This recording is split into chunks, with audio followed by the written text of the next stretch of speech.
Noah, let's face it, if you go anywhere these days, you need a mask. That's right, Clint. If you go to the bank or the gym or even the store, you're going to be required to wear one for the foreseeable future. If you're going to be rocking a mask, why not do it in style while celebrating the Chiefs Super Bowl victory in the process? Absolutely. Visit our friends at Noble Apparel to check out all their selections of masks that come in all styles, from Frozen to Spider-Man, and of course our defending Super Bowl champion Kansas City Chiefs. Noble Apparel is KC born and bred, and their merchandise is by Chiefs fans for Chiefs fans. Visit NobleApparelKC.com or check them out on Facebook today at Noble Apparel 816. This is your Olympic hero and former WWE champion, Kurt Angle. And I just wanted to give a shout out to my guys, Clint and Noah. When it comes to covering sports, there is no one better. And believe me, that's true. It's damn true. Gentlemen, you are the top 1%. The elite. Best of the best. You are now listening to the Elite Sports Podcast, brought to you by Vermeil Wines and powered by GASN Sports, the pinnacle of hard-hitting sports talk, featuring weekly expert analysis and top-notch interviews. And now, please welcome your hosts, Noah Groniger and Clint Schweitzer. Well, I tell you what, Noah, waking up today with a different swagger. It's time to dust off the Super Bowl rings. It's time to shine the Lombardi Trophy and defend it in Arrowhead Stadium tonight. The Kansas City Chiefs will host the Houston Texans as the NFL season kicks off. Many said this day would never come. We can't play football. We can't play sports. There's positive COVID tests. Well, how about 220,000 negative COVID tests in a row for the NFL? It's unbelievable. We're playing tonight at Arrowhead Stadium. The defending champs are here and ready to take on the Houston Texans, a team they knocked off in the divisional round to help get to that Super Bowl. Noah, the time has come. A lot of people thought this would not come to this. Here we are. Football season's here. No preseason, limited training camp access, but it's time to play National Football League football tonight. Are you ready? Oh, I'm absolutely ready. I mean, you look back to last season, the Chiefs did lose to the Houston Texans in Week 6, but they were hobbled, they were injured. There was just so much going on with the team at that time. The defense was still learning Steve Spagnuolo's system and scheme, and now they know it. Everything clicked, we know, after Week 11 of last season with the defense, with the entire team. We're healthy. We're coming into the season. We've got a lot of consistency with the coaching staff and the team that a lot of teams don't have. The Houston Texans have a lot of turnover. They've got a new running back in David Johnson. They traded away DeAndre Hopkins to the Arizona Cardinals. And so there's a lot of new things going on with the Houston Texans. And so the Kansas City Chiefs being at home, they're going to raise the banner kind of again. They did it at training camp. They're going to do it again for the television audience, for the 16,000 or however many are going to be in attendance at Arrowhead Stadium to catch this Thursday night action, the season opener. So I am absolutely ready to go. I think there's a good chance that what happens Thursday night is the best thing that's happened to many of us in the last 6 months. You think about February 2nd, the Chiefs win the Super Bowl in Miami. It's only a month later that things start going downhill and COVID hits and shutdowns and riots and looting and election talk. But Noah, Thursday night, the best show in sports. I'm going to call the Chiefs the best show and the best entertainment value in all of sports. It's the Kansas City Chiefs.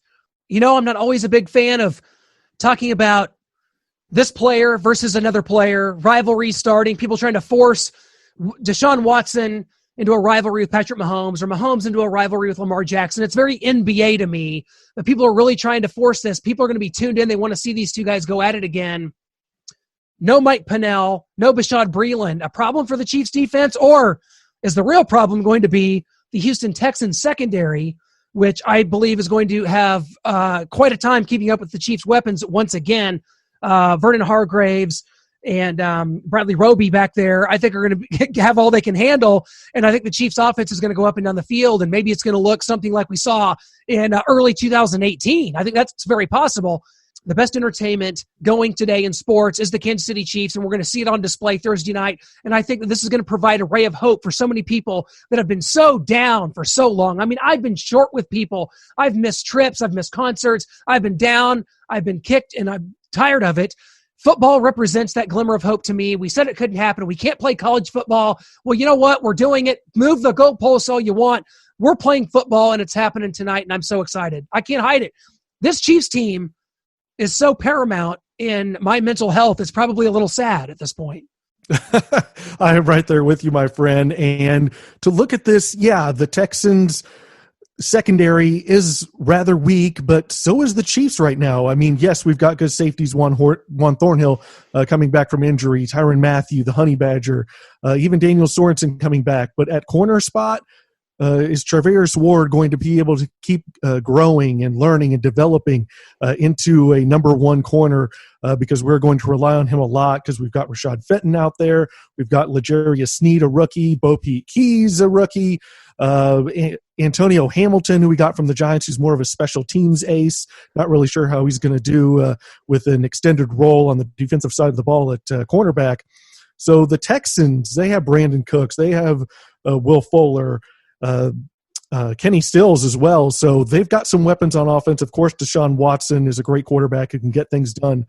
So the Chiefs may have their hands full in the secondary as well. But like you mentioned, that offense of the Chiefs with Mahomes and Hill and Kelsey and Watkins and Hardman and now Edwards-Helaire, I mean, there's so many options for them. So the Texans are going to be in trouble. The Chiefs are going to go up and down the field at literal will. Whenever they want to score, they will get it done. I don't think we're going to see much of Tommy Townsend, the new Chiefs punter, tonight. So look for the Chiefs to really explode on offense and show the form that they had back in 2018. Well, I've got a different pep in my step today. We've been talking about it. We've been doing tremendous interviews. You think about the last 6 months has been some of the most prolific in our careers. I mean, the GASN Sports, our website, has grown exponentially in these last 6 months, and we thank all of you, our wonderful supporters, for that. We've done interviews with guys like Dick Vermeil, Carl Peterson, Tamba Hali, Jared Allen, Jim McMahon. We have run the gambit, and we have two big guests today. This show's too big for just one guest. We're going to be talking to, throwing coach Tom House. Now, Tom House is part of a new app called Mustard, which helps baseball players with their mechanics. And guess what? Coming up after the beta version kind of expires here, it's going to be doing the same thing for golf swings and throwing motions in football. So he's worked with Tom Brady. He's worked with Drew Brees. We're going to talk to him about Patrick Mahomes, the arm angles, the trajectory, how Patrick Mahomes can plan on playing until his 40s, just like these guys did. Tom House is going to give us the lowdown about how Tom Brady and what guys in their 40s are focusing on. What is the first to go? Can the mind overcome physical ailments that the body, is not able to perform anymore when you get to be 35 and 40 years old? Tom House is a legend, Noah, and we're going to hear from him about working with Tom Brady, Dak Prescott, even Alex Smith, and maybe we can get him hooked up with Patrick Mahomes and make sure that Patrick's going into his 40s. How about that? Sound good? Sounds good to me. Definitely going to be interested to hear what he has to say on those quarterbacks like Brady and Brees, those 40-plus-year-olds who are more of the prototypical drop-back pocket passing quarterbacks versus how he would coach Patrick Mahomes, who has a lot of off-platform throws, doesn't really need the tight footwork that some of these other guys do, the arm angles, the jump passes.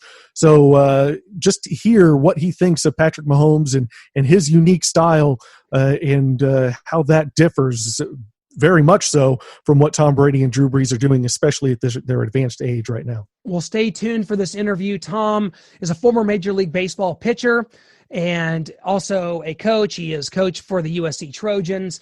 He has been writing books. There is even a movie called $1 Million Arm in which Bill Paxton portrays Tom House. This is a very famous dude here. He also had the dubious honor of catching Hank Aaron's record-breaking 715th home run because he was in the bullpen warming up.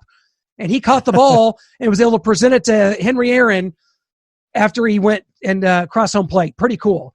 And then, of course, now working with guys in the NFL. And now you can have that same sort of acumen that Tom has been getting. And he makes no bones about it. $10,000 a weekend is what gets you Tom House working with Drew Brees or Tom Brady for a weekend. You can have that on the Mustard app for free. The beta version is free right now, and they're going to keep evolving it. Pretty cool, Noah. So stay with us on the other side. We're going to be coming to you with our interview with Tom House. Winning season returns at MyBookie. Winning season means doubling your first deposit. Winning season means Survivor, Super Contests, and Squares. At MyBookie, winning season means hitting all your parlays and props with your feet up, watching your team trounce their rivals. Rejoice, guys! It's time to celebrate the NFL season. Invest in your intuition. Use promo code Elite Sports and double your first deposit. New players get up to $1,000 in free play, designed to add more excitement to the sports you love and the games you bet. From live betting to championship futures, every play you want to make is waiting at MyBookie. It's simple. Make your picks, win big, collect your cash. Use promo code Elite Sports and double your first deposit. Your winning season begins today, only at MyBookie. Tom, how you doing? Good, Clint. What's up? Oh man, not much. I'll tell you what. I'm here in Kansas City. We're talking about playing an NFL football game here tomorrow night, so things aren't all bad here in Kansas City, the home of the defending Super Bowl champs. Man, not too bad here. Yeah, Kansas City's got it going on. It's always been one of my favorite cities. Well-kept secrets with food. Some of the best steak in the world. Absolutely. Don't tell the people from St. Louis that. They don't want to hear it. But no, I mean, we got Patrick Mahomes sitting here talking about he wants to play till 42 or 43. We might have to get you hooked up with him at some point. I'll tell you what, he probably will. And, his generation has all the benefit of all the things we screwed up. So he could, without a doubt, could be playing way into his 40s. We'll see what happens. Awesome. Well, Tom, you've done so many things and your career has been so renowned, but now maybe you've really hit it out of the park with this app Mustard. Let's talk about it. I believe the beta version just launched last week. What's been the reception so far, and kind of what can people expect when they go and download this app, and kind of where did this all come from? It's been pretty special. Honestly, I knew it was going to be a good offering, but I had no idea it would be received this well. In effect, I'm sure you've seen, we're trying to take everything that I've either researched, written, participated in, whatever it might be, kind of mind my brain, put it on a cell phone, and make it available to the youth of the world in as many rotational sports as we possibly can. And with that in mind, the really smart people, the programmers, the people that I've surrounded myself with have been able to deliver. It's been a home run, hit out of the park. Absolutely, pun intended all the way. Do you think that the beginnings of this start with the fact that kids coming up that are just learning the game just don't have access to the kind of coaching they need to help them grow? Is that kind of where this comes from when it comes to helping to That would be a really going? Good observation, Yeah. Clint. We live in an information age, but not necessarily the best information and the best access. And too many kids, the research says that athletes, 80% of the young athletes in the world quit their sports before age 14.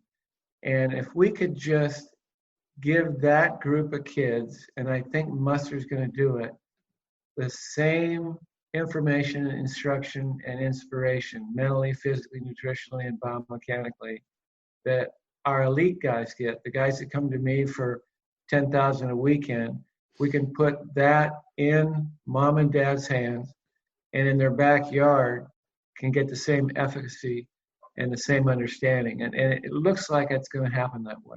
Well, that's really important. And talk about the timing here of this, because I don't know, it seems to me like, here in Missouri, in the Midwest, a lot of traveling teams, a lot of just little leagues didn't take place this year. Here in Missouri, it was kind of hit and miss.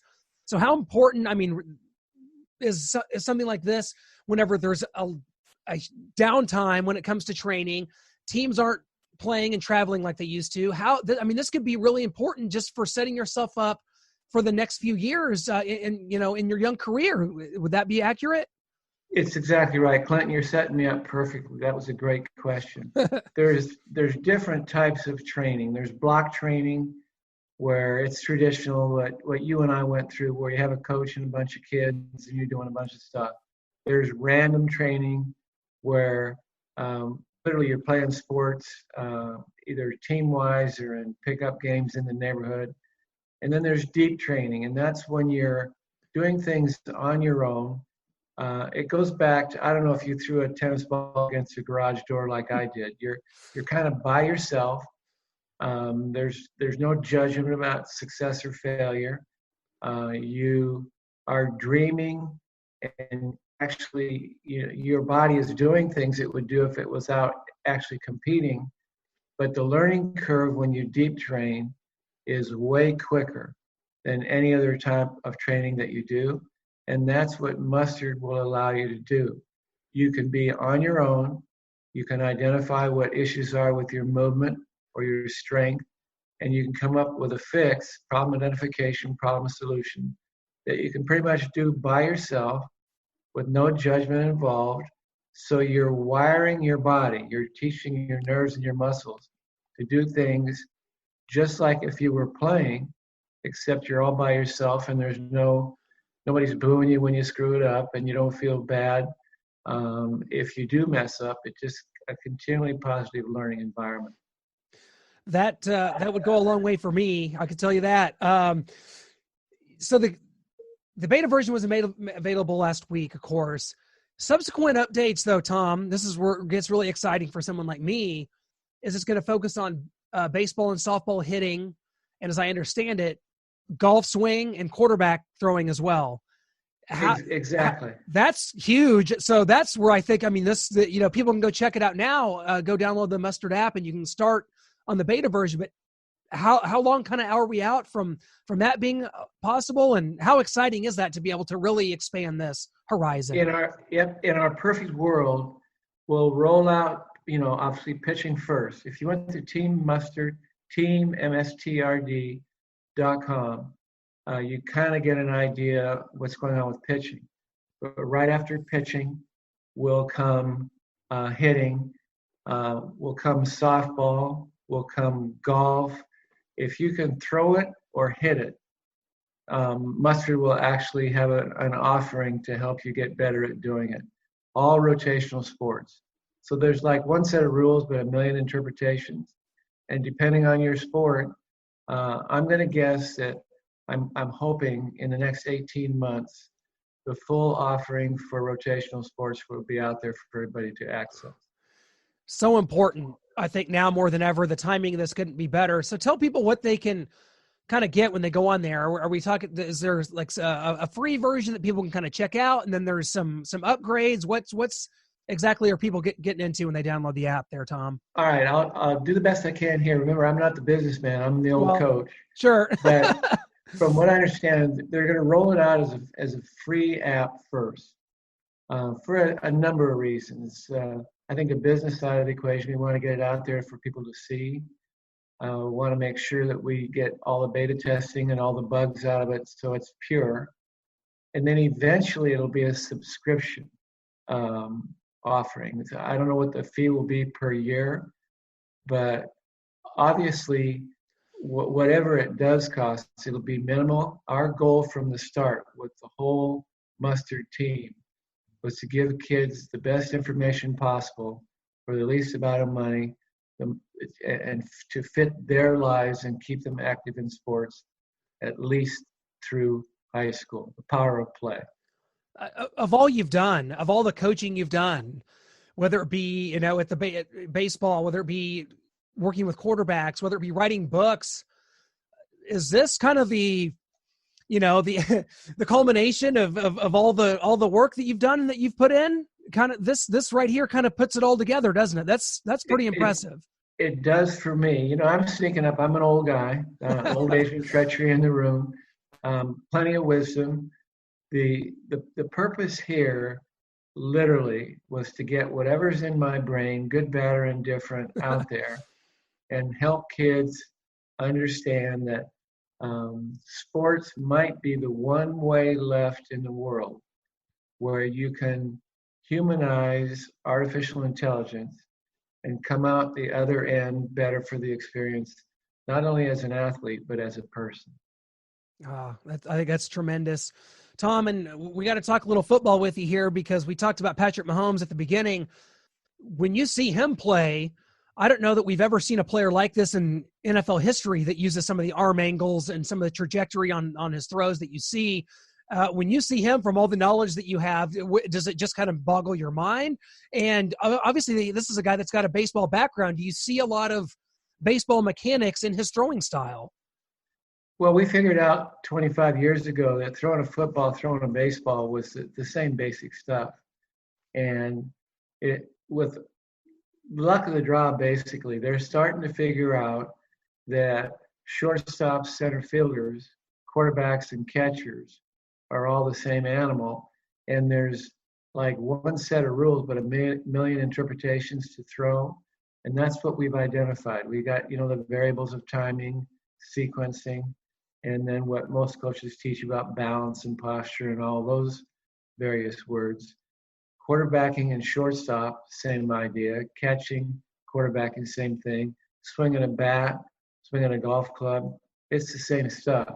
And what technology has allowed us to do is measure it in 3 dimensions, quantify it, identify problems, and come up with solutions, deliverables for any age group. I love working with the superstars. I mean, I've been blessed to be able to hang out on the Major League and the NFL level with superstars. But my favorite group to work with are the Pee-wees. I like the 12 and unders. Art Linkletter, way back when in the 50s, said kids say the darndest things. Well, I think I learn more from the Pee-wees than I do from anybody else. They're my favorite. Well, I know you've worked closely with guys like Drew Brees and Tom Brady. Those are 2 quarterbacks in their 40s, still playing at a high level. Of course, Tom Brady moves on to the Tampa Bay Buccaneers. But when you're working with players that are in an advanced state of their career, what are you looking at with them, and what are you trying to harness? I mean, is it just as simple as the arm strength? Isn't quite where it was? Is it the torque on the ball? What is it that you're working specifically with guys like Tom and Drew to kind of keep the arm fresh and to keep the ball coming out spinning and coming out hard? All right, another great question. There are windows of trainability. There's a neurological window, which is when athletes are like pre-adolescent, 8 to 13 years old. The second window is the strength window, and that's for men and women, 13 to 18, 19. Then there's skill acquisition window, which is 20 to 31, 32. And then there's a skill retention window. And the skill retention window is 32, 33 until 44, 45. Our research says there's no reason an athlete can't do at age 45 what they did at 25 if they follow basic process. And what we've been able to do through the research is come up with a personally adaptive process for every athlete that comes our way. And the one thing I can say about the superstars that you just mentioned, Brady and Brees, well, Nolan Ryan and Randy Johnson were in the baseball version, the same idea. They have this dedication to excellence that they're always looking for something to help them get better. And, you're going to lose certain things as you get older, but if you can compensate for it by increasing your expertise or your talents in another area. So say you're losing a little bit physically, but you're smarter about what you're doing with your physical stuff, it balances off. So I honestly believe that not only will we help kids play longer, but I think on the elite level, with any organization, any type of sport, we're going to help people play, perform, and return on investment stuff into their mid-40s. Well, it's my opinion that your work is completely invaluable to sports. And, I am kind of fearful for what's to come. We don't know what things are going to look like kind of post-COVID, what this looks like. But, I'm in a high school setting every day. I see kids that just don't have the passion that, like you said, that you talked about how so many people stop playing sports before they reach the age of 14. Is this a case of just of burnout and what is your thoughts on kids specializing in a sport, whether it be baseball, football, or basketball? And do you think that they should be kind of trying all sports? And is there a certain age that they should try to maybe find one that they enjoy the best? Well, all the research, boy, you're dead on. You've done your homework. If I was there, I'd give you a pat in the back. This is awesome. Specialization is kind of not the right thing to do. We're getting smarter about it, but it's called neuroplasticity. So a youngster that concentrates on one sport, only, let's say only plays baseball year round, he can get very good and very deep at the skill of baseball. But with the aging process, with getting hurt or whatever it might be, he's got nothing else on the shelf to pull out when he starts going bad. Conversely, if you play all sports, if you don't specialize until you're 18, 19 years old, then the stuff on the shelf in your brain neurologically, say you do get hurt, you have an injury, or there's a growth spurt and a performance issue, you can pull it off the shelf and continue to get better. So, you might get lucky like a Tiger Woods. And I'll tell you what, there's a great book out there called Range, R-A-N-G. And it explains everything that you and I are talking about right now. But the prevailing thought is year-round specialization is not the best thing for anybody, not just athletes, but in particular,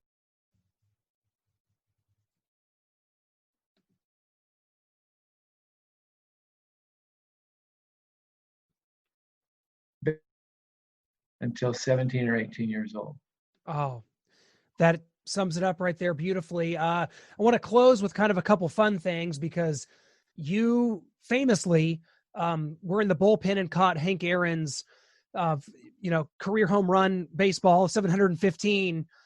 When you look back at some of the things you've done, and what was that moment like for you? This is in 1974. You're in the bullpen. Hank Aaron hits this home run, and you present it to him at home plate.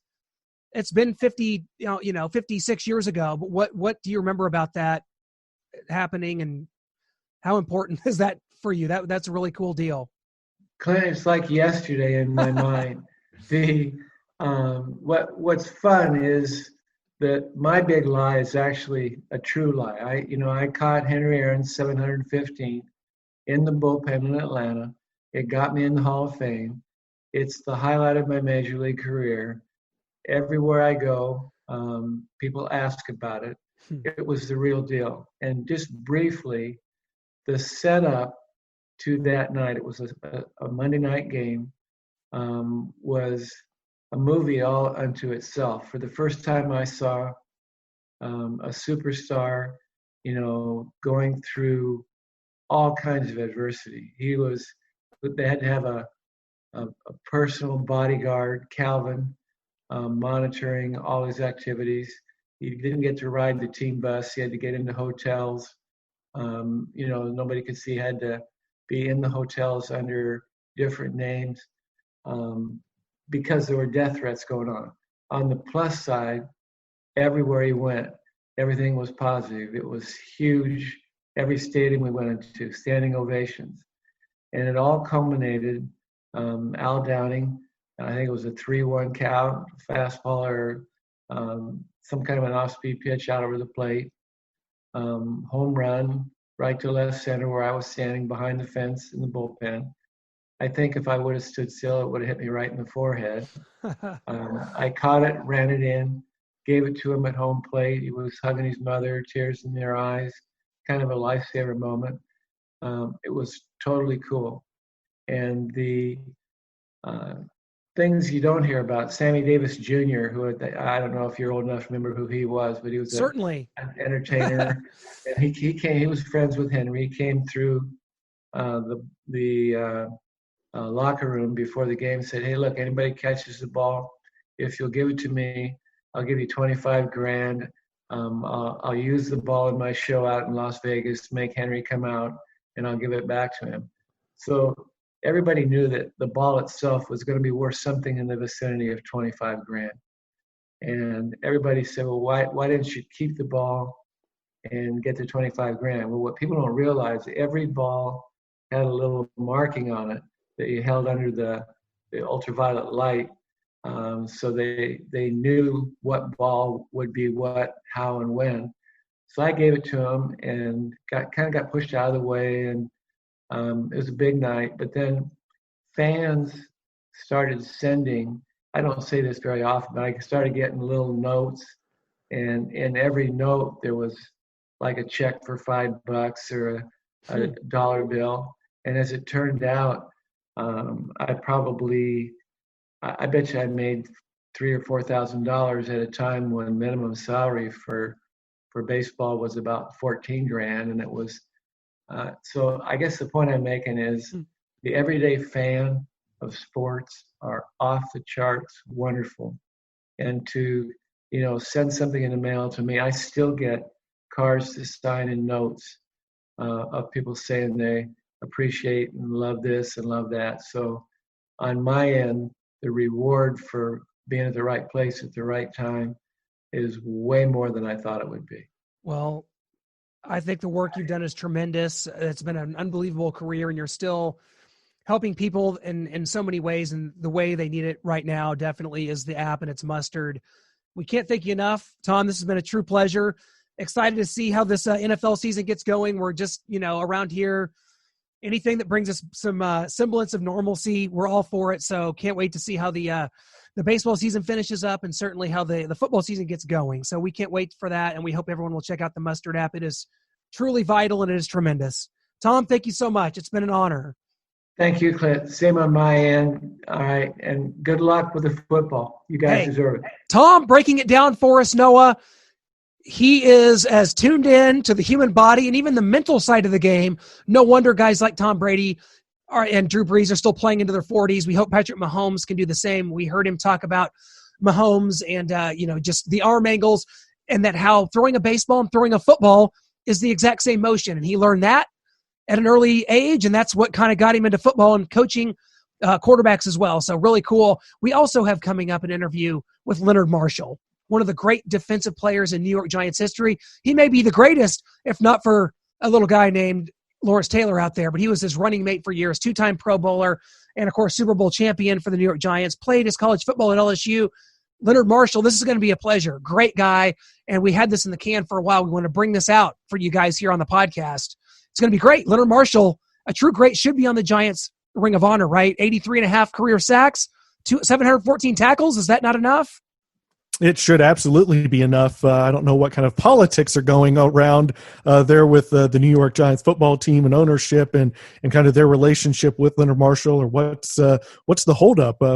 Hopefully we can unearth this and bring this to light, not only here to our GSN Sports listeners, but share this with all your Giants friends, fans, and get this out there to let them who are closer to that area and that team, let their voice be heard, and let the ownership know that Leonard Marshall needs to be on that Ring of Honor, in the Ring of Fame for the New York Giants, because two-time Super Bowl champion, one of the legendary, just great players. NFC Championship game, he knocks Joe Montana out. Joe Montana's talking about just how devastating that hit was on the sidelines. That'll always be remembered as sending the Giants onto the Super Bowl. And just, man, can you even imagine this show? Tom House, just the throwing legend, working with Tom Brady and Drew Brees, and Tom Brady always mentions the pliability, and now on to Leonard Marshall, a two-time Super Bowl champion, right here and only here on the Elite Sports Podcast, my friend. Guys, we have so much still to come here on the Elite Sports Podcast, but we want to take this time to tell you about our new sponsor, 500 Level. 500 Level is the ultimate sports apparel and fan gear store, and they feature ultra-comfortable custom t-shirts for NFL, NBA, MLB, NHL, and even WWE. I just got a Macho Man Randy Savage shirt from 500 Level that has been a conversation starter everywhere I go. 500 Level was created because they decided it was time to create an apparel company that put the fans right in the mix, instead of having to outfit themselves with the same old gear from major corporations. 500level.com works with exceptionally talented artists, designers, and diehard sports fans to create unique t-shirt designs for fans to wear with pride. I mean, here in Kansas City, it's time to defend that Lombardi trophy. So stock up in 500 Level's unbelievable inventory of never-before-seen designs for players like Patrick Mahomes, Travis Kelce, Tyreek Hill, or even rookie Clyde Edwards-Helaire. You literally can't find that anywhere else. Use promo code KansasCity20 today for 20% off your order at 500level.com. That's promo code KansasCity20 for 20% off, only at 500level.com. Leonard, how you doing, man? Thanks so much for joining us. I'm doing wonderful, fellas. How you guys doing? Oh, just tremendous, as good as you can in 2020, I guess. How's everything been going? What have you been up to, man? I've got a whole bunch of stuff going on up here. I'm, for the most part, I've just been trying to stay coronavirus free and healthy as possible. Well, Leonard, I don't know. Can we get you to turn your phone sideways? Is there a possibility? Maybe sure. that'll be full screen. Let me turn her like this. Is that better? So it can be full screen there. Is that better? that'll work because then we can drag it out. Yeah. All right. Yeah. So yeah, we're all trying to just adapt to this kind of crazy world that's going on here, Leonard. And I guess the big question is, we're looking forward. And I mean, football is such a part of our lives. It was such a huge part of your life. Can we even imagine a season where there's no football, where football's not played? Well, I tell you, it's going to be crazy because I just was watching First Take earlier with Stephen A. and my boy Louis Riddick on it, and they were talking about the Eagles and the fact that the Eagles are not going to have one fan in the stadium watching their game. And I'm trying to figure how in the hell is that going to happen? How's that going to play? Not one fan in the stadium watching the game. Maybe they're going to try it in preseason and see how it works out preseason. And if it works in preseason, do the same thing in the regular season. I technically I can't see it. I really can't see how you can play a contact sport with this virus going on, period.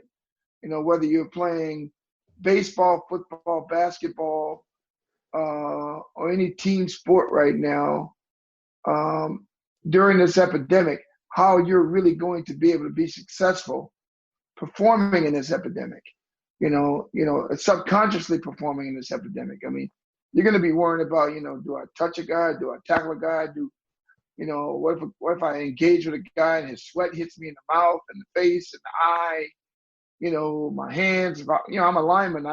Lineman in the NFL, your technique, you're taught to press guys off of you and extend your arms and your hands. And, by extending your arms and your hands, you're able to make plays and do things and make tackles and, rush the quarterback and all those other things that are associated with being a lineman, defensive lineman in the game and offensive lineman in the game. So it's going to be extremely tough for these guys to do this and really perform at an optimal level. Absolutely. And Leonard, you played 1 year for the Washington team, we'll go ahead and say, because they're changing the name. You played for them in 1994. What do you think about the name change? Do you have any idea what it should be? I know there's Warriors, Red Wolves out there, Generals. What do you think about this whole Washington name change? Well, I like the whole idea of the name change. I think in the climate that we're operating in right now, you guys know just as well as I that it's extremely intimidating for the most part when someone tells you to do something that you don't want to do, you traditionally don't think you should do, but yet you ethically feel and morally feel that it's the right thing to do. In this climate that we're in, and all the various movements and moving parts going on, with our country right now. Kudos to Dan Snyder for stepping up and being a real leader and not being influenced by garbage and being influenced by his conscience and letting his conscience be his guide and making a decision. Now, whether his conscience is driven by money or not, it has to be reckoned with. But, if I own the football team and FedEx and the likes of people like FedEx told me they weren't going to support me and my team and the growth and development of my business, I'm going to tell you right now, I'm going to side with FedEx and all those that are saying, hey, look, we need to change this. We need to be politically correct on this. We need to get this right. And we need to knock it out the park. So I like the Red Tails name. I think it's very salutatory in this climate that we're in. And I think that, the city of D.C. will embrace it. We're talking about a city that's 80 to 85% African-American to begin with. And for the most part, if I'm involved with the team or whatever, I think I'd want to see something like that happen for that organization. Yeah, it's going to be interesting to see. We'll probably be hearing about that here as the days and weeks progress here. But Leonard, I'll tell you what, we gotta take this back to the beginning with you, because you've had such a prodigious career, both in college and in the NFL. I want to take it back to the beginning because you're a Franklin, Louisiana native. You go to LSU and play football there. When we talk to a lot of people that played in the SEC, especially down there at LSU, there just seems to be a bond with that state and that school.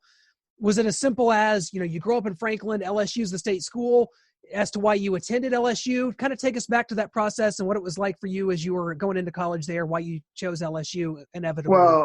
Well, that's great you bring that up, because, as a high school kid, in rural Louisiana, 785 people strong, my dream and goal was to try to use athletics and academia to get the hell out of Franklin, and to go on and try to see who I could become in my journey.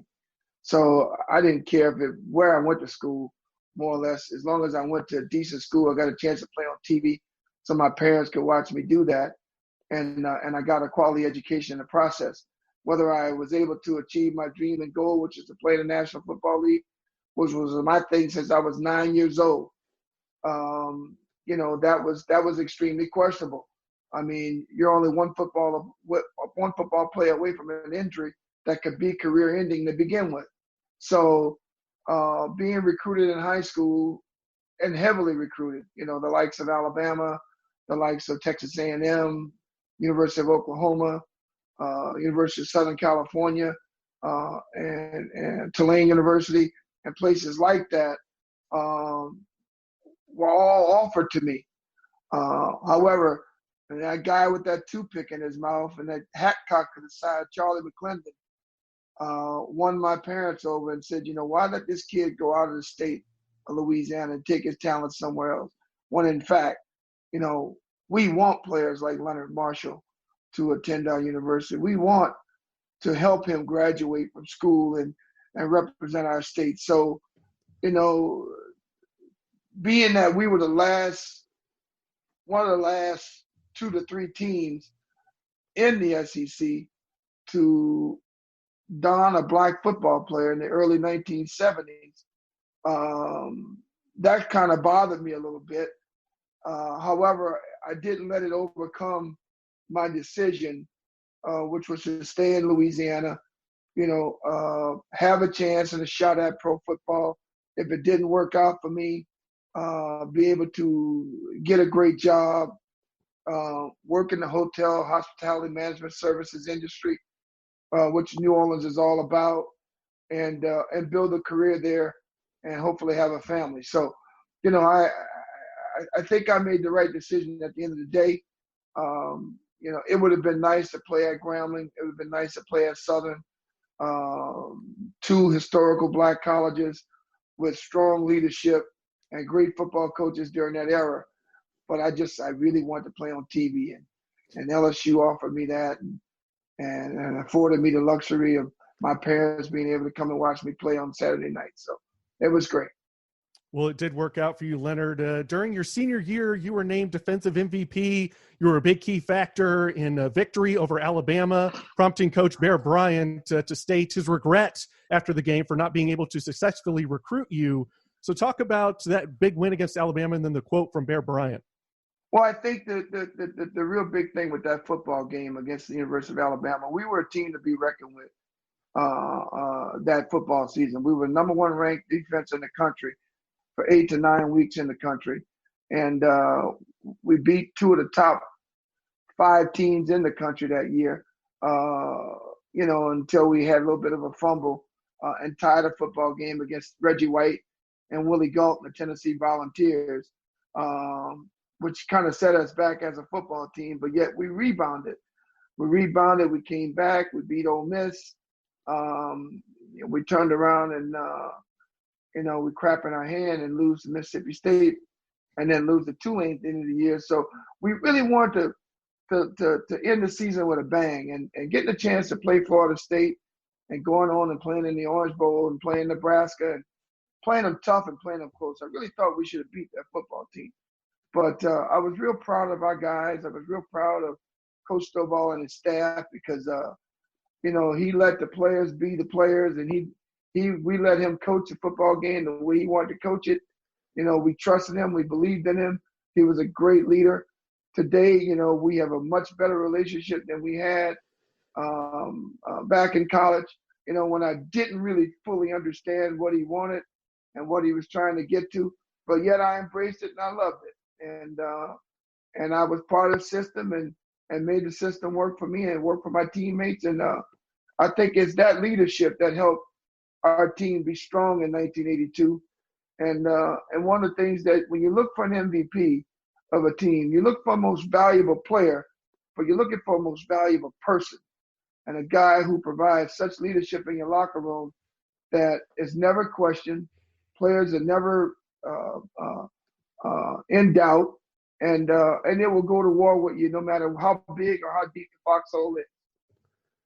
We'll talk about just kind of what LSU, what the school means to you now, because Noah and I have done this SEC documentary. We've been to every single place in the SEC, all 14 stadiums. There was something about Tiger Stadium, Baton Rouge on a Saturday night that is overwhelming. It's deafening. It's magical. It's special.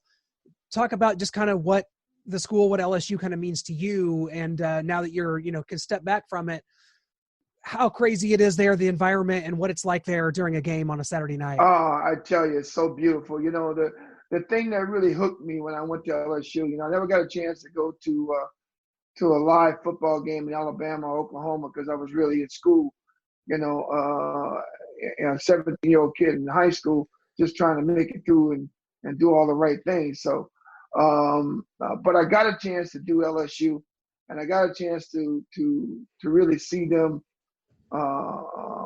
in action against University of Colorado my senior year in high school. And then I got a chance to walk out on the field as a freshman and playing a game against the University of Southern Cal in 1979. And that's when the magic began, man. That's when I said, I got to have this.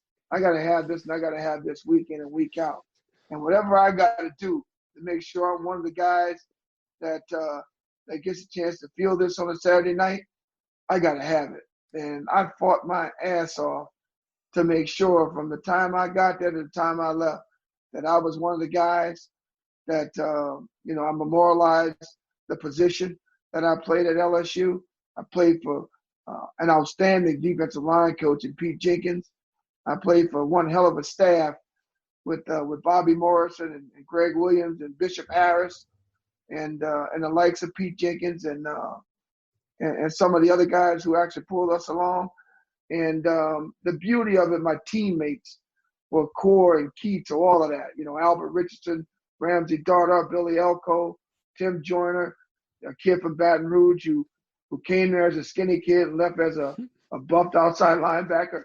We had a crazy kid in our locker room by the name of Mark Motorcut, who I'm still friends with today, that came in our locker room from Robert E. Lee High School.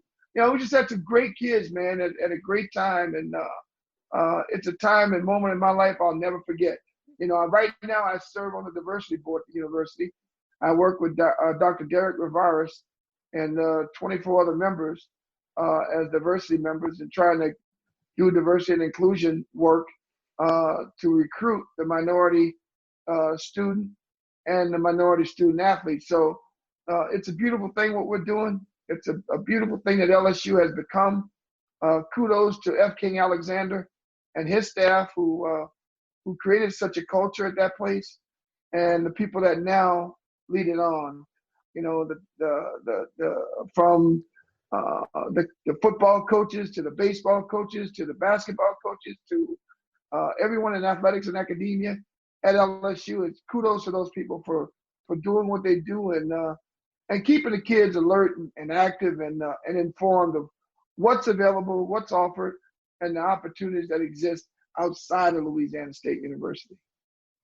We'll talk about outside of Louisiana State University, whether it was the sights, the sounds, the total atmosphere. What were some of your favorite road environments that you experienced in the SEC? Oh, I love playing in Mississippi State. Don't ask me why, but I loved it. I the cowbell shit. I mean that just turned me on, man. I was like, I can't wait to silence these people, and it just was a bunch of fun. playing Auburn, playing the University of Auburn, and playing them as tough as we did during that time was a lot of fun. Whether we played them at Auburn or played them at home was fun. Playing the University of Florida in Florida, I'll never forget my senior year. We played Florida in Florida, and this was Pete Jenkins' first year going back to Florida, and because he coached a lot of guys at Florida before he came to LSU. And I'll never forget it. There were 4 kids sitting behind the bench, and they were smoking a bunch of pot, man.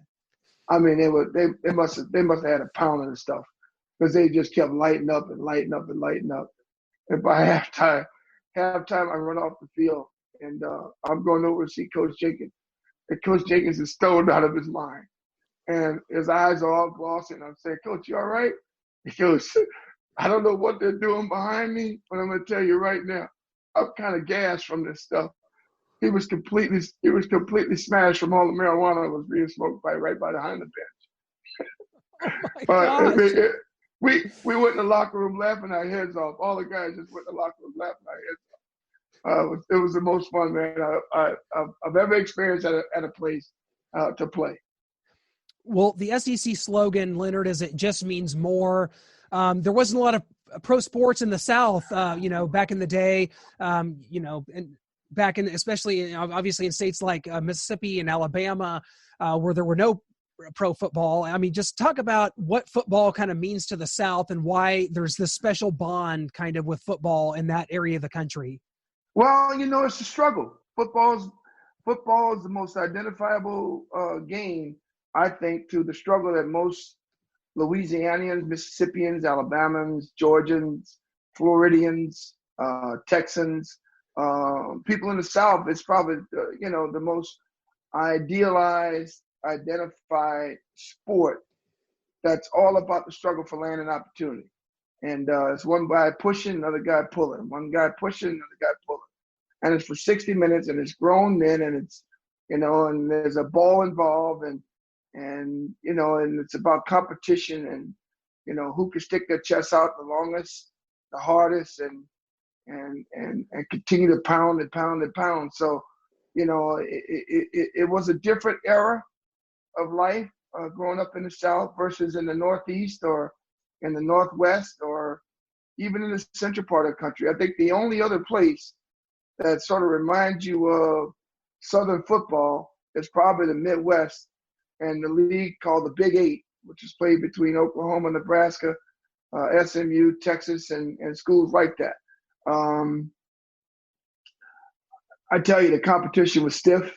You knew that, each team had a big, powerful running back.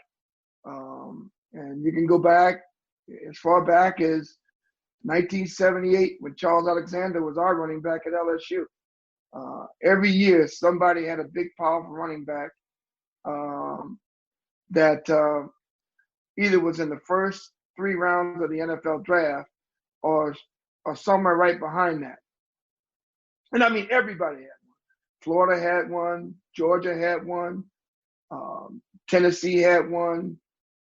Everybody had one. And, it was just the way it was back in the day. So if you were a player and you were coming out of school and you were a defensive player, get ready to strap it up because, these teams in the SEC, they're going to run the football. They're going to enjoy doing it. They're going to enjoy beating on you for, 42 minutes a game. And they may throw the ball back in the day, but they're not going to throw it as much as they're going to run it. And they're not going to give up control of the clock as much as you think they will in the course of a ball game. So football was a lot of fun growing up in the South, man. Even at the high school level, it was fun. Well, Leonard, I want to ask you about kind of your thoughts, your feelings, your emotions on 2 different events. One of them being when you were inducted into the LSU Hall of Fame in 2008, and the other one being this latest national championship, watching Joe Burrow and Coach O go out there and bring the national championship back to LSU. Well, I'll tell you, being inducted in the Louisiana Sports Hall of Fame and the LSU Hall of Fame was probably one of the greatest compliments that could ever be bestowed upon someone like myself. I mean, I'm a kid from Franklin, Louisiana. I'm the second guy in the city of Franklin to even be thought of as a Hall of Fame athlete in the state of Louisiana. The other guy was a football coach at Hanson High School by the name of Richard Dick McCloskey, who was a mentor to me as a kid, and a guy I respected the hell out of, and a guy that looked out for me as a kid and always pointed me in the right direction. So to follow in his footsteps and to leave a legacy behind, not only for the African American community, but the entire community of Franklin and the entire state of Louisiana, is an honor in itself.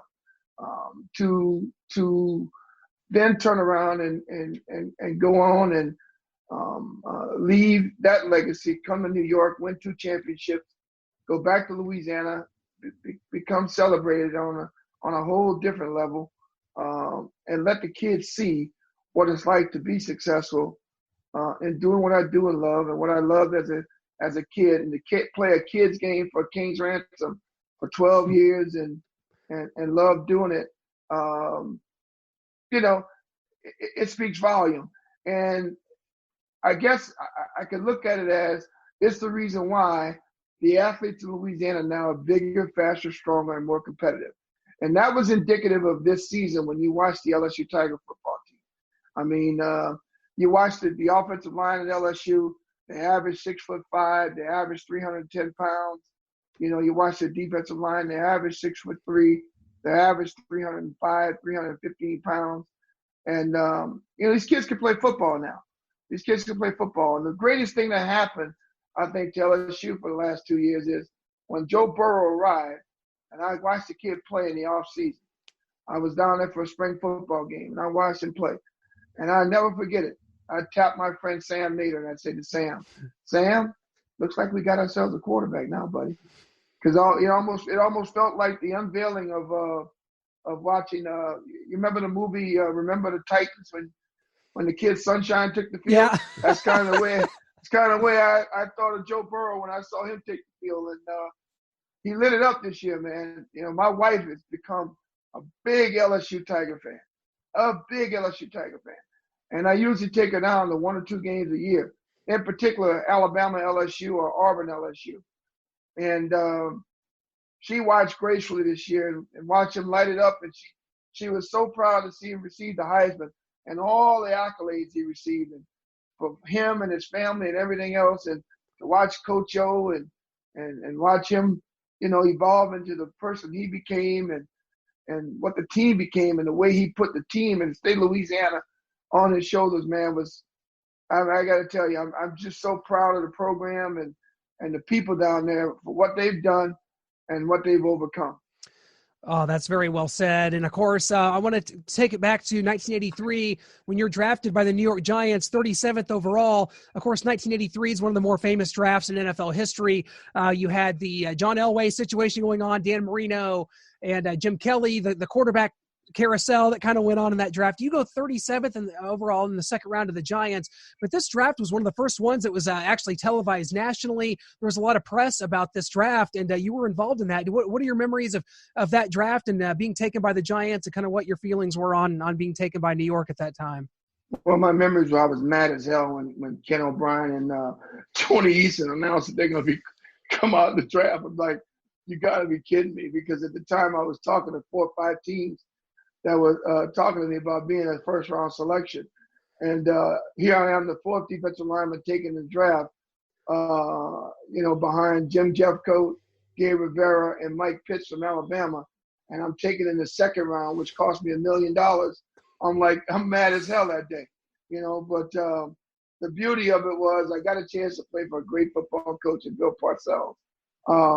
I got a chance to play for one of Pete Jenkins' best friends, a guy by the name of Lamar Leachman, God rest his soul. And I got a chance to win a couple of Super Bowl rings, which is beautiful, and play against guys like Lawrence Taylor and Harry Carson. So, those guys are great mentees and great guys to work with. I learned an awful lot from them early on, and it kind of helped to carry me and help me achieve a decade of football here in New York. So I'm real happy with the decision that I made and the destiny that I took. Well, you mentioned a few of them right there. I wanted to ask you about playing with Lawrence Taylor, Harry Carson, even Carl Banks, and being coached by Bill Parcells. And a little bit later on, he's there when you get there, but a little bit later on becomes your defensive coordinator, the great Bill Belichick. Yes.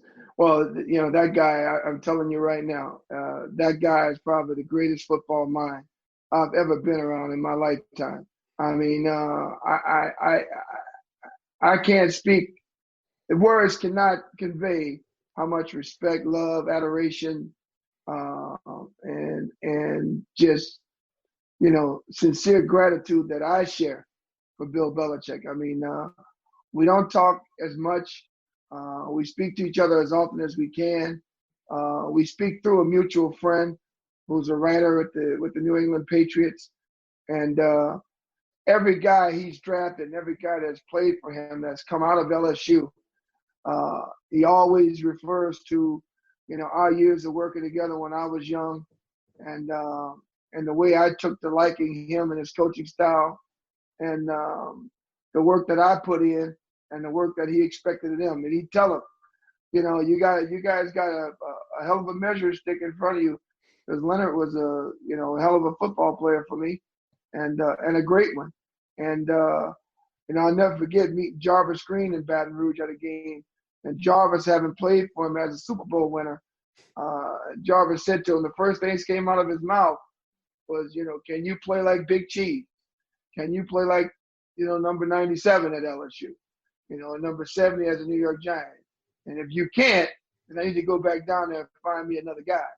And the dialogue began between Jarvis and Bill, and Jarvis obviously ended up having a great career in New England and turned out to be a pretty good athlete at the end of the day. So probably one of the final moments I remember about Bill Belichick was the year we played the Bills. The Bills had scored 92 points in 2 weeks of football, 91 or 92 points in 2 weeks of football. And we're going to play them in the Super Bowl. We couldn't figure out how to stop that car. And Belichick said, I'm going to tell you something. I got a plan to stop that car, and I'm not only going to stop that car, I'm going to take the ball from them. And when I take the ball from them, I'm going to take the gas or the wind out their sails.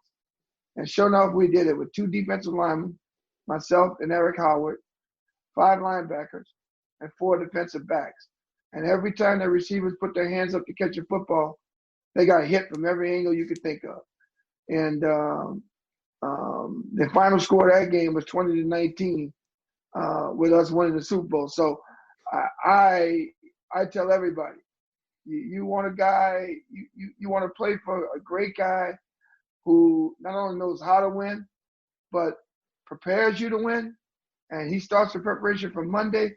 Bill Belichick's your man. Wow, absolutely. I mean, Leonard, during your time in New York, you were a 2-time Pro Bowler, 2-time Super Bowl champion. You, of course, also beat the Denver Broncos in Super Bowl 21. So you guys, Phil Simms has the almost perfect game there for you guys in that one. And then Scott Norwood misses the kick in a great defensive effort against the Bills. But you also are 3rd all-time in New York Giants history in sacks. And your name is not on the Ring of Honor in New York. I feel like it absolutely should be. Why do you think that your name is not on that Ring of Honor? Have you been contacted about it? I mean, I think now's the time to make this happen. Yeah. I've been I haven't been contacted by the team, but everybody and their brother is saying the same thing that you're saying. I mean, the work speaks for itself. I mean, people don't remember, but I put in a lot of work with Lawrence Taylor, and put in a lot of work with Carl Banks and Pepper Johnson, and I can sit here and name names of players. But the most important thing is I put in a lot of work myself. I mean, over 700 tackles in my career, over 80 sacks in my career. There's only 2 other linemen that I know of that have the type of career stats as I do, and that's Howie Long and Leroy Selman, who are both in the Pro Football Hall of Fame. You talk to my friends, Richard Dent, Bruce Smith, and several others, they all say the same thing, Leonard. It's either politics or something else that's keeping you out of it, because you've done everything possible and deserve more than anybody I know in a Giant uniform to be not only in their Ring of Honor, but as a prestigious player in that organization. I literally was named to 3 Pro Bowls. My 3rd Pro Bowl was I was named as an alternate 1991 and went to Hawaii but didn't play in the game because of Charles Mann. Charles Mann played in the Super Bowl against the Bills and couldn't play in the game in Hawaii. So I was named as an alternate but did not play in the game.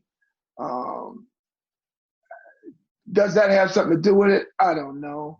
I mean, who knows? I don't know. You know, does it have anything to do with the concussion lawsuit that was filed in 2011? I don't know. Does it have anything to do with the fact that I've been a voice for players that have experienced traumatic brain injury and those that have cognitive impairment today and really haven't gotten what they deserve or haven't gotten the support from the league that they deserve? I don't know. But what I do know is that what I did as an athlete is what made me human. And what I need now and deserve now is what makes me a hero. And if there is such a thing as a hero in football, heroism needs to take place. And it needs to be recognized. My career needs to be recognized. Well, it is by your peers at the very least, but you definitely were polling for you to be on that Ring of Honor very soon and to right that wrong and for that to be corrected. But Leonard, we'd be remiss if we didn't ask you what's been ranked as the 3rd biggest hit in NFL history. And that's, of course, your hit on Joe Montana to knock him out of the 1990 NFC Championship game. Later in that game, Pat Summerall went on and said, word from Joe Montana on the 49ers bench is everything hurts. And, of course, it did because he suffered a bruised sternum, bruised stomach, cracked ribs, and a broken hand. I mean, I don't even know how that's the 3rd. That's got to be the number 1 most devastating hit in NFL history. Just take us through that. Well, I can tell you, the play starts and, I literally slipped because I didn't have on the right shoes for the game. And I go into pass rush mode and I slip. Next thing I know, Tom Rathman dives at my feet. And then I turn around, I'm crawling, I look up and I see him pat the football and extend his left arm, telling Jerry Rice to continue running.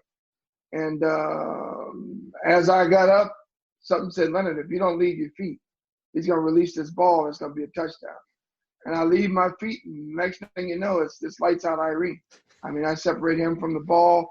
I was hoping Lawrence would have caught the ball in the air and ran it in for touchdown. It was one of those big historical, immaculate conception type plays like with Franco Harris. But, I was happy to be able to make that football play and, more importantly, have us win the football game as a result of making a play like that. Yeah, it kind of ended the San Francisco dynasty there, and Joe wouldn't play for another couple years. Steve Young comes in. It was kind of a chain reaction of events there. But, Leonard, I got to ask you about this because right after you and Lawrence Taylor both retire, Lawrence, and I'm a big wrestling fan, Lawrence Taylor takes on Bam Bam Bigelow at WrestleMania 11. My question is, why weren't you there at his side? Because you had guys like Mongo McMichael was there. I think Reggie White was there. Where was Leonard Marshall? And you would have made a good tag team partner as well.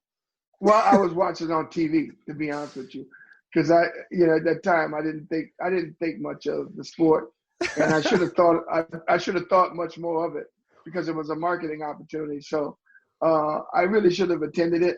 If Lawrence had invited me or had let me know about it, I would have definitely been there in support of him, especially because of what you said.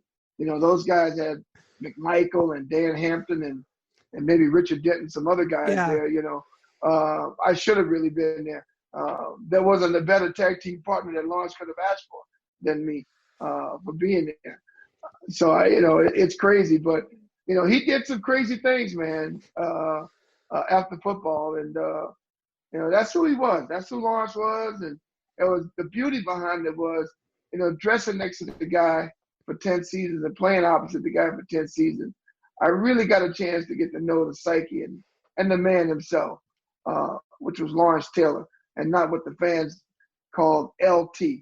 I got a chance to know that real guy, and I'm happy and I'm actually proud of what I've seen him put in terms of work and the work he did as a father and a family man, and some of the stuff he did within the community. So I'm real proud of Lawrence, man, and I hope that if anything, that when he looks back on all of this stuff, that he has the fondest of memories as I have. Well, you're a teammate with him. You get there in 83. You play with the Giants till 92. And then the last 2 years of your career, you go to the New York Jets in 93, play with guys like James Hasty and Ronnie Lott. And your last year is in Washington. Just take us through those last two stops in your career. Oh, man, my Jet year was amazing because, I got a chance to play with a great Ronnie Lott, and who was just a defensive maniac and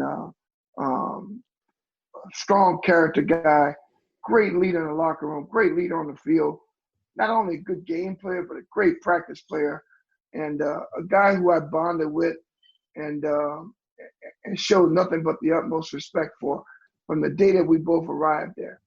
And folks don't remember, but those who fail to remember, up until I cracked my forearm in 1993, we were a football team destined to be a playoff team. We were 8-3 going into a December game with the Indianapolis Colts. And as we were turning as a football team, our defensive game was improving. We had beaten New England on the road. We had beaten Indianapolis in their place on the road. We had beaten Jacksonville on the road. And we were really a team that was starting to come on. And we kind of got, kind of the wind let out of our sails when I cracked my forearm, and we lose the next 6 ball games, which, the team they never responded to that. The next 5 games, I'm sorry, they just could never respond to that. And the big one was the loss against Buffalo on Christmas Day that took the wind out of our sails. But, if there's anything I remember and it leaves a bad taste in my mouth, I didn't get a chance to win for Leon Hess.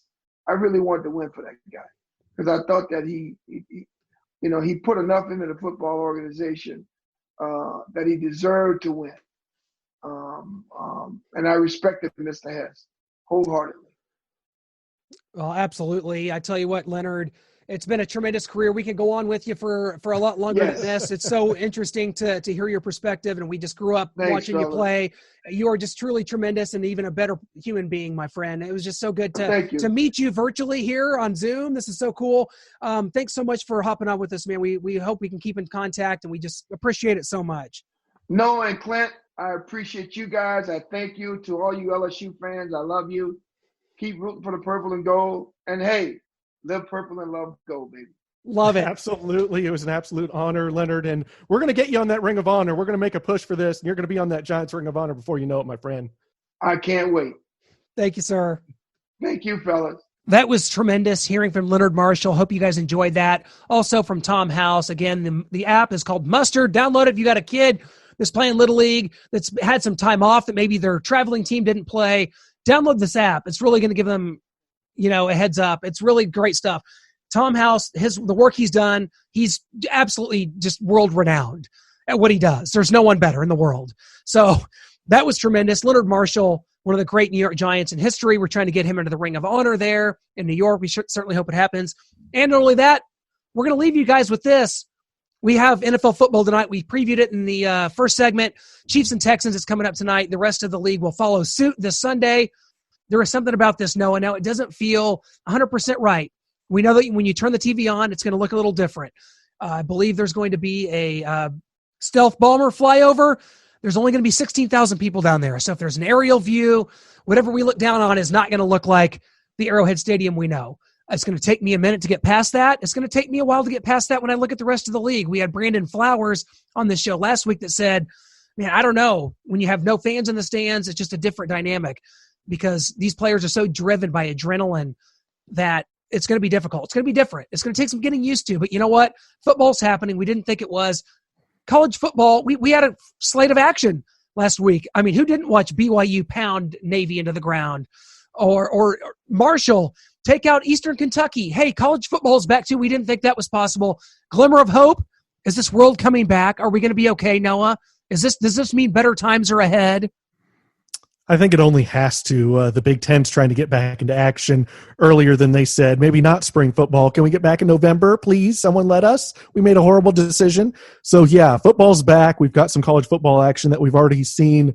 Smaller schools, but it's football action. It's current. We're not on ESPN Classic watching a game from 83 or 62. This is current 2020 college football that we are seeing, and we're loving every second of it. The NBA playoffs are going on. And tonight, we have talked about it. We have mentioned it. The NFL is starting. It's official. We didn't have preseason. The first regular season game, the Texans at the Chiefs. Yeah, it's going to be different. The flyover, only 16,000. But my friend, we are one of the lucky ones. We're going to have 16,000 people in there. One of I think 5 or 6 teams that are going to actually have fans in the stadium in week 1. Everyone else, they're going to be in empty stadiums. I mean, the Raiders just built this giant fancy stadium, Allegiant Stadium, and no one's going to be there. Arrowhead Stadium will have fans. It's going to be different. There's still going to be piped-in crowd noise, but I am jacked. I am pumped. 45-24, Chiefs win. Wow, there it is. There's the prediction. It's happened. I like it. I think that this is going to be one of those games that doesn't quite hit our quota as far as a point spread, as far as the points that we were expecting. I think it's going to be something like 31-24 Chiefs. A comfortable touchdown win with some back and forth going on. Deshaun Watson trying to keep the team in it. You talked about the road situation. How about this? The Chiefs were 7-1 on the road last year, right? 5-3 at home. Yep. So going on the road was a strength for this team. It really was. How about going on the road with no fans? When you're just able to operate your offense and you're able to call plays and you're able to keep the tempo up and there's nothing standing in your way. You're not getting false starts. You're disciplined as it is. I think this is going to be a true advantage. You think about going on the road. The Chiefs have some tough road games. You're going to what? You're going to Tampa Bay? You're going to New Orleans? You're going to Baltimore? Well, that sounded like a pretty tall order, right? A year ago or when we got the schedule early in the summer in June. How about now? New Orleans and that Superdome. I mean, God, those fans get crazy. We talk about great fans. Obviously, Bills Mafia in Buffalo, the Packers, legendary great fans. Right here in Kansas City, the best fans. Seattle. I mean, New Orleans is right up there in the top 5 as well with such a great fan base. And that dome's going to be. By the time we get down there, maybe they'll be allowing some fans in, but it's not going to be full capacity. So the Chiefs will have an advantage there. With a lack of New Orleans supporters being able to come in the stadium. With the style the Chiefs play, with how this is what Randy Reed's 8th year here in Kansas City. This coaching staff is solidified. You talk about year 2 under Steve Spagnuolo. This team is absolutely tailor-made to run this thing back. When you're talking about lining up and playing football with no other factors like crowd noise and things like that, what team is better suited out there to do this than the Chiefs? You've got teams all over the place with new quarterbacks, new coaches, trying to implement new systems with Zoom meetings. Good luck. You're talking about drafting weapons. You draft the Jerry Judys, draft the Henry Ruggses. The Chiefs have to. Patrick Mahomes is going to be paired up against Drew Lock, who I think is an up-and-comer. We know what Derek Carr is. Justin Herbert with the LA Chargers. Tyrod Taylor. That's the Chiefs' competition in this division. There's going to be a team that gets good in this division. Maybe it's Denver. Maybe it's this year. Maybe it's not. But the Chiefs are going to win this division by 3 games. Yeah, are they not? Good point that, yeah, absolutely they are. 3 going away, 3+ most likely. And you made a good point there when you talked about, okay, these teams are bringing in these rookies like a Jerry Jeudy, a Henry Ruggs, like you mentioned.